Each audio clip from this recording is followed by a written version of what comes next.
My name is Bobby, and I'm 55 years old. 3 kids that are now grown, 3 sons. We were a very, very active family. My whole life, and literally my whole life, I mean, I can remember being a child and having back pain. You know, I really did think that everybody had back pain. And in 2004, I started to get pain down my legs. I finally couldn't take it anymore. It was just excruciating, debilitating. I got to the point I couldn't run through it or play tennis through it or even walk around in the evening to go to dinner. I mean, it was that painful. So I finally realized I did need to see a doctor, and another orthopedic surgeon introduced me and referred me to Dr. Paul Slozar. Bobbi is a unique athletic individual. She plays competitive tennis, and the first thing she said to me was that she had already fired a couple of doctors for telling her that she couldn't play tennis. So I knew right away we'd get along great. She had tolerated her back pain for quite some time, but once her legs became weak, she knew that something more serious was occurring.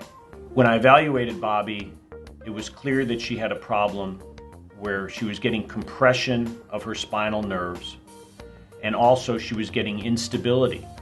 One spinal vertebrae was slipping forward over the other one.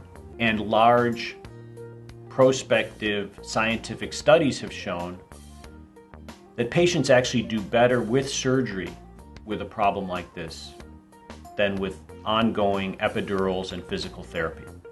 Bobbi ultimately came to a surgery called a spinal fusion, which often elicits a great deal of fear in patients because many patients have only heard of the negative effects of a fusion. Using state-of-the-art technology, however, we've been able to achieve remarkably good results with spinal fusions.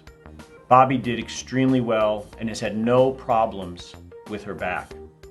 Within a week after surgery, I was absolutely convinced that, probably within a couple hours after surgery, I was absolutely convinced that the pain down my legs had been addressed, and that even when I got out of bed for the first time in the hospital, the fact that I could stand up and not feel the shooting pains down my leg was a relief beyond belief.